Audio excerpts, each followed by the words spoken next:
हाँ, देश में मज़ारें तोड़ी गईं, देश में दरगाहें जलाई गईं, देश में मस्जिदें तोड़ी गईं, मस्जिदें तोड़कर मंदिर बना दिए, नमाजियों को लात मारी और अजान भी बंद करा दी, मदरसों को तोड़ा गया, मुसलमान गरीबों के घर तोड़े गए, उन्हीं गरीबों को बेघर कर दिया। आखिर किस बात का डर इन्हें सताया? ये सबूत हैं कि भारत में एक मुहिम है मुसलमानों के खिलाफ। जरा सोच के देखिए, क्या ये सबूत नहीं है कि सरकार एंटी मुस्लिम है, मुस्लिम विरोधी है?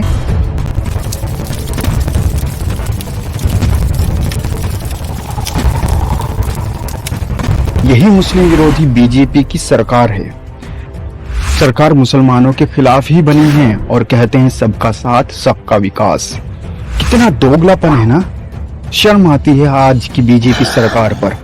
अपने आप को मसीहा भी बताती है और मुसलमानों के खिलाफ जहर भी उगलती है। शर्म आती है मुझे मोदी के ऊपर, जो खुद को रहनुमा बताता है और दूसरी ओर खुद को पीड़ित दिखाता है। एंटी मुस्लिम सरकार है तो कट्टर हिंदुओं को मस्जिदों में और मज़ारों में शिवलिंग नजर आ जाता है, मुगलों के महलों में शिवलिंग नजर आ जाता है। मुसलमान इन्हें आतंकी नजर आने लगते हैं। अजान से इन्हें दिक्कत होती है, मदरसे इन्हें आतंक का ठिकाना नजर आते हैं। मस्जिदें, मज़ार, कब्रिस्तान और मुसलमानों की बस्ती इन्हें अवैध नजर आने लगती है। मुसलमान घुसपैठिया नजर आते हैं, ज्यादा बच्चे पैदा करने वाले नजर आते हैं। पहले जब उनकी सरकार थी, उन्होंने कहा था कि देश की संपत्ति पर पहला अधिकार मुसलमानों का है। इसका मतलब ये संपत्ति इकट्ठी करके किसको बांटेंगे? जिनके ज्यादा बच्चे हैं उनको बांटेंगे। घुसपैठियों को बांटेंगे। क्या आपकी मेहनत की कमाई का पैसा घुसपैठियों को दिया जाएगा?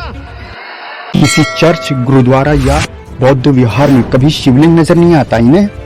कभी मुसलमानों ने किसी मंदिर पे कोई दावा किया है? किसी ईसाई, सिख, बौद्ध ने कभी किसी मस्जिद पे दावा किया है? किसी ईसाई, सिख, बौद्ध ने किसी मस्जिद पे दावा नहीं किया। तो कट्टर हिंदुओं को ये क्या नजर आता है, वो भी मस्जिद और मज़ारों में? इन्हें कुछ नहीं, सिर्फ इस्लाम और मुसलमान से जुड़ी हर चीज से नफरत है, दिक्कत है इन्हें। मीडिया, बीजेपी नेता, बड़े बड़े यूट्यूबर, हिंदुत्व संघ, अखबार, कानून, सब ने मुस्लिम विरोधी मुहिम चला रखी है। मीडिया मुसलमानों के खिलाफ जहर घोल रहा है। बीजेपी नेता इस्लाम और मुसलमान के खिलाफ बयान दे रहे हैं। मुसलमानों को इल्जाम देकर बदनाम किया जा रहा है। ये सब मुस्लिम विरोधी नहीं तो क्या है?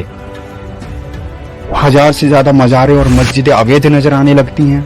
अजीब है ना, 400-500 सालों पहले की मज़ार या मस्जिद आज इन्हें अवैध नजर आने लगती है। मुस्लिम बस्ती अवैध नजर आने लगती है, जहां से हाथ जोड़कर वोट मांगे जाते हैं। मदरसे और कब्रिस्तान काबिज नजर आने लगते हैं। कोई मंदिर, धर्म गुरुकुल, धर्म संसद, हिंदू बस्ती, समाधि स्थल, मंदिरों के लाउड स्पीकर न अवैध नजर आते हैं, न इन पर कोई कार्यवाही होती है, चाहे वो 1000 साल पुराने हो या 100 साल पुराने हो। सुकून से तो हिंदू हैं। इस्लाम जिंदाबाद का नारा लगाने का इल्जाम लगाकर बस्ती उजाड़ देते हैं। इन्हें तो इस्लाम से ही नफरत दिखाई देती है।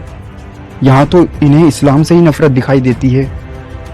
बिना नोटिस के कड़कती ठंड में लोगों को बेघर कर देते हैं। ये तानाशाही नहीं तो क्या है? यही हिंदुओं के साथ होता तो तानाशाही माना जाता, लेकिन गोदी मीडिया विकास बता रही है इसे। पाकिस्तान में किसी एक हिंदू के ऊपर जुल्म की खबर क्या आ जाती है, यही गोदी मीडिया उस जुल्म को तानाशाही से जोड़ देती है। वाह गोदी मीडिया वाह। Dubai, Kuwait, Qatar, Oman, Saudi Arabia, Indonesia में कुल मिलाकर 1 करोड़ से ज्यादा हिंदू रहते हैं।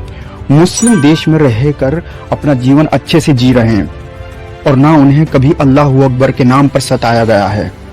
भारत में यहाँ अपने ही देश में मुसलमान सुरक्षित नहीं। बीजेपी को वोट देने के लिए मुसलमानों से कुरान की कसम खिलवाई जाती है। उसी कुरान और मुसलमानों को बदनाम भी करते हैं। मुसलमानों को मोदी का विरोधी भी बताते हैं और उन्हीं मुसलमानों को मोदी का समर्थक भी बताते हैं। उन्हीं मुसलमानों से गुजारिश करते हैं मोदी को वोट दें, बीजेपी को वोट दें।